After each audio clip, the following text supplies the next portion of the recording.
And this time, we're taking it away from Nigeria, but to Africa.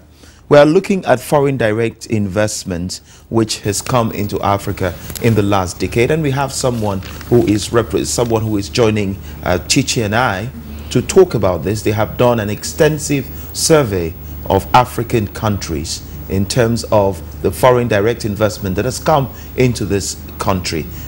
Welcome with us to the studio this morning, Henry Egbiki, Regional Manager, West Africa of Ernst & Young.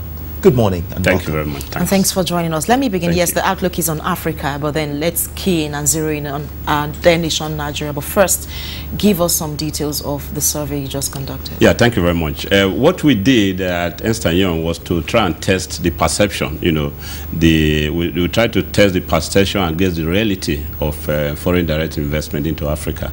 Of course, you are all aware of all the good stories about Africa. You know, Africa being the growth story, Africa being the continent of hope against what used to be some years ago. So based on this, we decided to test and try and align this perception to the realities. And what we found was quite interesting. We found that foreign direct investment into Africa has been on the rise. For instance, between 2010 and 2011, we've seen an increase of about 27%. Foreign direct investment into Africa, and in the last decade, we've seen, for instance, in Nigeria, we've seen a total of about $116 billion in foreign investment coming to Nigeria. This is huge. So, in spite of this, we also see a perception about Africa, about doing business in Africa. We tested, we actually, we carried out a survey of about over 500, international business leaders across the globe, to test how attractive is Africa to you as a place, as a continent to do business. Overall, we found that, as we said, it's positive. But we try to unpack this to see how, the various category of respondents, how they see Africa. We found that those who are already doing business in Africa are actually much more positive about doing business in Africa, about the attractiveness of Africa.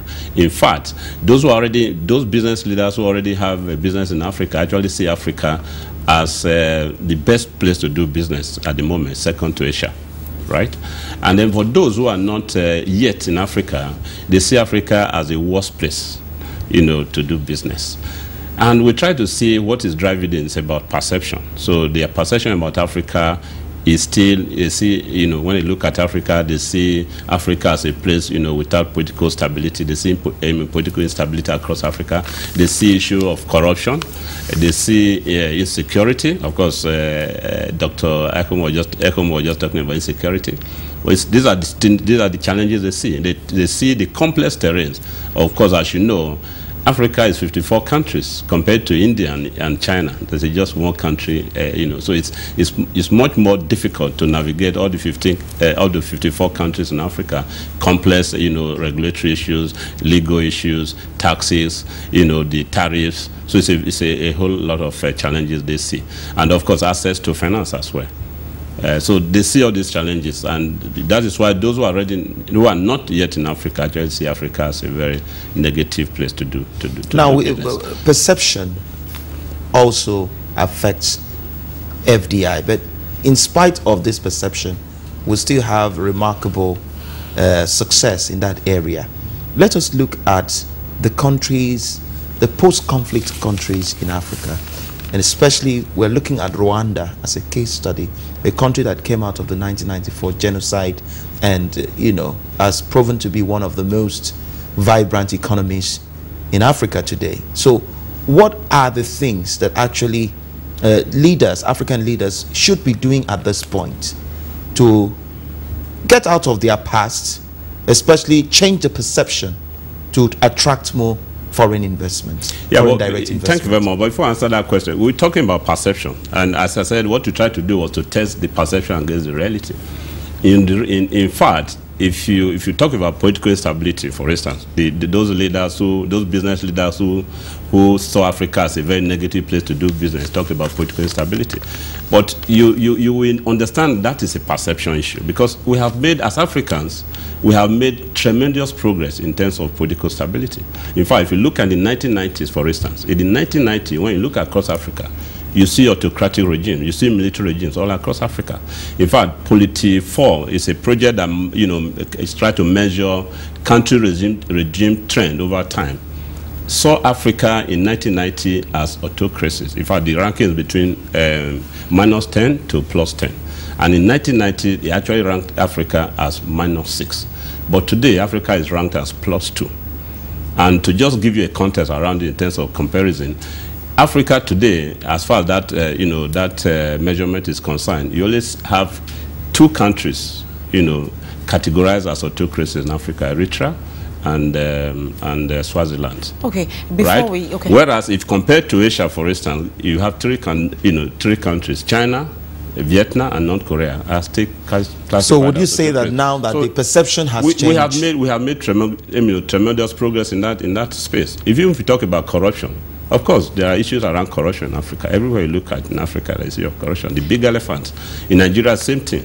But in terms of, if you look at the current ranking, Transparency International ranking, so many countries actually rank above India. 34 countries rank above Russia. Okay, my question to you is, how sustainable is this? Now, you talked about the fact that Africa is becoming I'll try to still come to it. I'm not sure I've answered your question, but I'll just setting a context, yes. Giving a context around that. So maybe I just drive that home. Briefly, yeah, briefly, very briefly.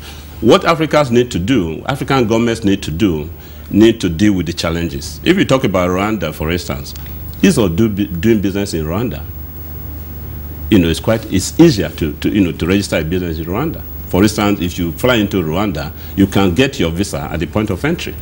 But it's not the same with Nigeria.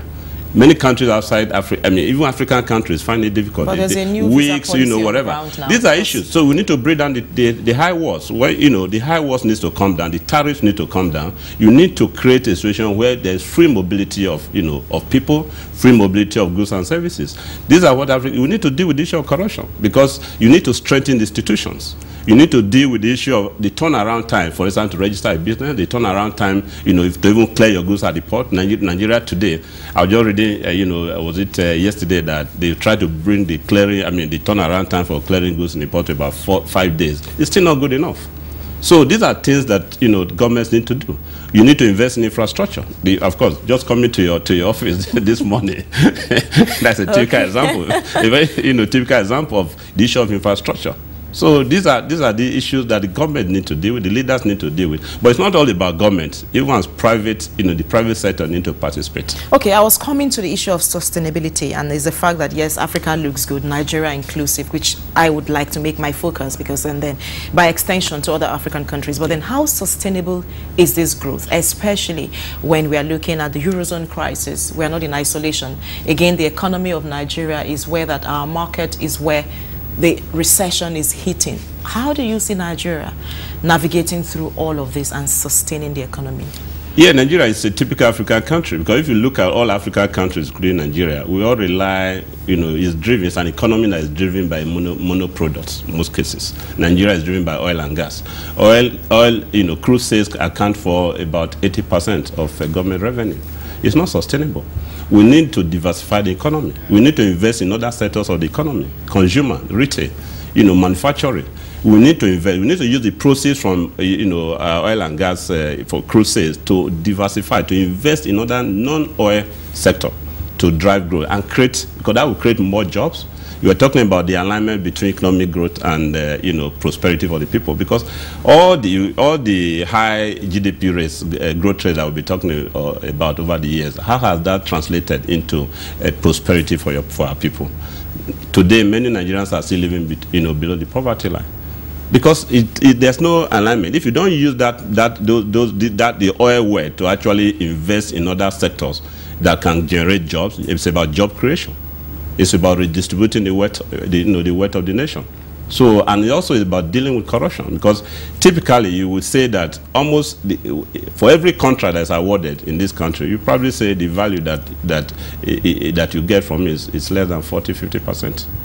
Okay, so now these are issues that we need to deal with. But is Nigeria going to be attractive to foreign investors? Yes, because the enormous, huge oil and gas reserve that we have, the large population, which talks to the market size, consumer demand, is going to continue. Nigeria is going to continue to be an attractive, destination for investment. Now we can't talk about corruption, and because that would take a whole day of talking about corruption, especially it's one issue that keeps recurring. Absolutely. Now, but we're talking about diversification of the economy. Let's bring it back home to Nigeria. We have a challenge of infrastructure, like you rightly mentioned. For instance, the success of Walmart in America is distribution. And to a large extent, we have not been able to perfect that. That's on the one hand. The other the other side of it, is that even people who would want to develop this infrastructure, over time we have seen that government alone cannot do it. How have we fared in terms of public-private partnership in providing an enabling environment so that government could limit itself to creating the regulatory framework and regulating the industry, as it were? But how have we fared in terms of Nigerian investors actually keying into the PPI models as have been adopted all over the world to ensure that infrastructure? Because, for instance, if you are siting an industry in Ekpe, you need to have access roads to move whatever you're producing from point A to B. How have Nigerians embraced this model of PPI? Yeah, I think you're quite right. In fact, that's what I was talking about when I said is the government alone can do it. Private sector need to participate in this, and that talks about the public-private, partnership. We need to embrace that to be able to deal with the infrastructure challenge. The gap, in infrastructure as far as this country is concerned is huge. The other day we had the Minister of Power saying that Nigeria will need to invest about $10 billion annually for 10 years to deal with just the power alone, power challenge alone. Not talking about rail, not talking about housing. Currently, there's a deficit of about close to over 700. Nigeria needs to build over 750,000 housing units every year to deal with the housing deficit. And I think as far as today is concerned, we're probably looking at about 1.7 million, units deficit. So these are huge. The government can do it. The private, public-private partnership will deal with it. But to get the private sector to actually participate in it, you need to deal with the legal issues. You need to strengthen the judiciary. You need to strengthen the regulatory, issues around that. Inconsistent government policy is a deterrent. You saw the issues around even the Lekki toll issue. That cannot encourage private participation. Because if you invest your money, you are not sure how you get it back, then it's a huge challenge. I think we need to deal with it. We need to strengthen our institutions. We need to strengthen the legal, and the judiciary system. And then we need to be very consistent as far as government policies are concerned. That's the only way you can encourage the private sector to participate. But it's important that we get this right. Because if we don't get it right, we continue the level of infrastructure in this country will continue to be at this. Well, as crucial as the subject is, Victor, you and I would never have enough time to deal with these issues extensively. But we want to thank you so much for coming on the program. Henry Egbiki, who is a regional managing partner for Ernst & Young West Africa. Thank you for coming. Thank you very much. Thank you for coming on the show this Monday morning. Thank you. And by way of announcement, if you've been following the show, you would know the Girlfriends Night Out will be coming up this Friday. And it's just about getting the women to relax and the men as well. They would take just a few of them, like Victor and every other man who would want to get crash into that event. But let's throw a few questions out there just to get you to come. How many groups were involved in the startup of the formation of the Girlfriends Night Out? And the second question is, mention one of them two of them, just very lenient. Mention one of them. The next question is, what charity foundation is behind the Girlfriends Night Out? You would send the answers to today@silverbirdgroup.com, and then if you do win the ticket, you would be at the Girlfriends Night Out come Friday, having a whole lot of fun. It's our show for the day. Thank you for watching, everyone. We appreciate your time on the show. Thank you for watching, everyone, and a special birthday shout out to Etubo Menyekan Abasi Esien. It's your birthday today. Have a wonderful day. And you didn't tell us who that is. Okay, he's a friend of mine. He's a brother. Have a lovely day and have a blast. We will be back on air by 7:30. That is today on STV time.